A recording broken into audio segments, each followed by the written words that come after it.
Hey, Ali.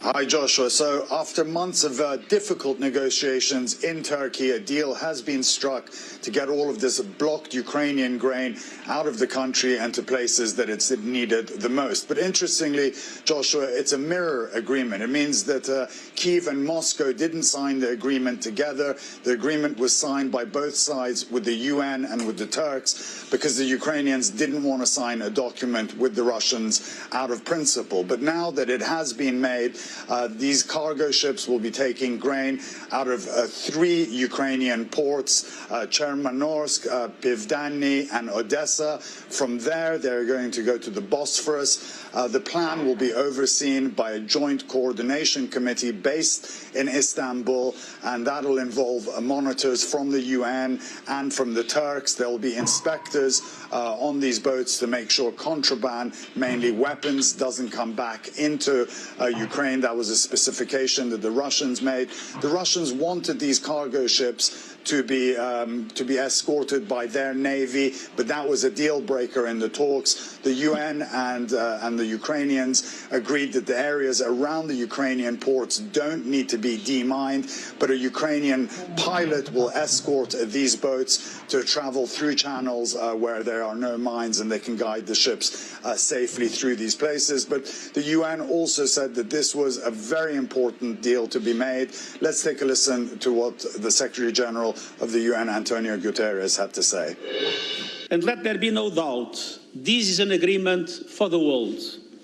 It will bring relief for developing countries on the edge of bankruptcy and the most vulnerable people on the edge of famine. This initiative must be fully implemented because the world so desperately needs it to tackle the global food crisis. And Joshua, as you know, Ukraine is one of the world's leading grain exporters, but since the beginning of this war, not much of it has been able to get out. Last year, Ukrainian grain fed over 400 million people, most of those in the developing world, very vulnerable people who were facing food shortages. But even though this grain has got out, the fighting, the bloodshed in this country hasn't stopped. The fighting still rages on the eastern front of Ukraine. The Donetsk area is being heavily bombed by the Russians as they try to take the whole Donbass. Kharkiv was hit again yesterday. 3 people were killed in Kharkiv. And last night, the Russians launched over 100 missiles into the Dnipro area, killing 1 person and injuring dozens more. But the Ukrainians are also seeing some sort of a victory here because of these Western weapons that are being supplied to them. Just today, President Zelensky said in an interview with the Wall Street Journal that Ukrainian losses are now significantly less in this war than they were before, and that's mainly because of these MLRSs, these high-precision rocket systems that are making a real impact on the Ukrainians. The MI6, the British intelligence, even made an assessment today saying that the Russians may lose some steam in this war, and they may retreat for a while until they can replenish and regroup, and that would give the Ukrainians a chance to give a counterstrike on the Russians. All right, thank you, Ali. That's NBC's Ali Arouzi reporting from Kyiv. President Biden is condemning an attack at a political campaign event. Republican Congressman Lee Zeldin is running for governor of New York. Last night, he was apparently attacked on stage. There's only one option. No. You're done. You're done. You're done. You're done.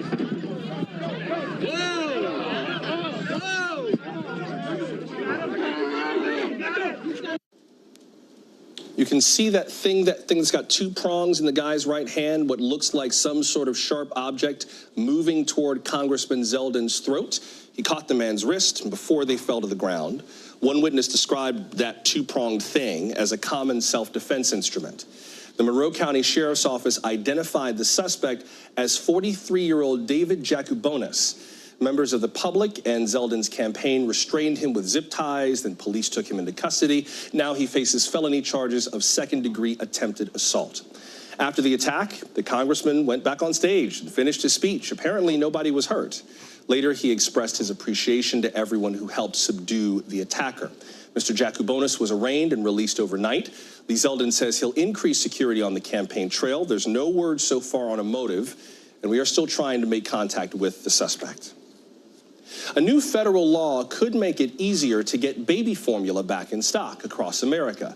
This week, President Biden signed the Formula Act. The bipartisan bill suspends tariffs on formula for the rest of the year. The goal is to lower the cost, but experts say the shortage will still last for months, and many mothers are still struggling to feed their babies. NBC's Isa Gutierrez has more. Week after week, Operation Fly Formula shipments have landed at U.S. airports. By Sunday, the federal program expects to have delivered enough formula for over 60 million 8-ounce bottles to the U.S. from overseas. Places like Singapore, Switzerland, and the U.K., to name a few. But the shortage isn't over. Experts tell us that could still be months away. If you don't think this is an issue, check your local grocery store. On Tuesday, Mandy Hansen from Indianapolis got down to 10 ounces of formula. That would last her basically an evening. Her daughter, Magnolia, is 6 months old and allergic to milk protein. She says she hits 5 stores around town regularly with no luck. But when she does find more than a couple bottles, I feel like I hit the lottery. Like, I feel like I've just found the pot of gold at the end of the rainbow. It's like, oh my goodness, I finally, I'm going to be able to last 6 days without having to worry about how I'm going to feed my baby. But, 3 days later, I'm like, oh, I'm back in this panic mode again. Desperate for help this week, Hansen posted on Facebook. I even made it public so maybe people would share to try to help us out. She's received 10 bottles since her post, but she worries for others. Most people are having to resort to still pretty dramatic lengths to get formula. In some cases, even in cities, having to drive up to 80 miles just to be able to find a place that actually dispenses their particular brand of formula that might be at a discount or even at cost through special programs like Women, Infants, and Children. And then in rural areas, I've heard of patients that have to travel hours. Operation Fly Formula is one of the White House's efforts to combat the shortage, also easing import rules for foreign manufacturers and invoking federal emergency rules to prioritize domestic production.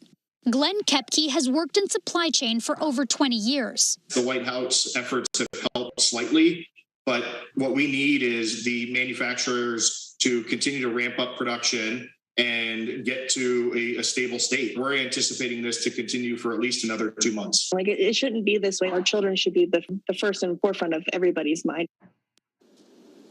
That was NBC's Isa Gutierrez reporting. Up next, the heat.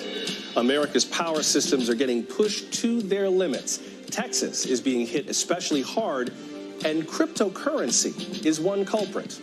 We'll explain when we come back. Top Story with Tom Llamas is your news playlist on NBC News Now. And now, you can listen to it as a podcast, available anytime and anywhere. The Seduction, Dateline's newest podcast. Listen to the full season now. The day's biggest political stories with trusted insight now and expert analysis now. A daily look at the politics behind the headlines. Meet the Press Now, streaming weekdays at 4 p.m. on NBC News Now. The Seduction, Dateline's newest podcast. Listen to the full season now. Top Story with Tom Llamas is your news playlist on NBC News Now. And now, you can listen to it as a podcast, available anytime and anywhere. The fire has grown leaps and bounds. You see behind me is typical. How you doing? Pretty bad. NBC News, streaming free now. The day's biggest political stories with trusted insight now and expert analysis now. A daily look at the politics behind the headlines. Meet the Press Now, streaming weekdays at 4 p.m. on NBC News Now.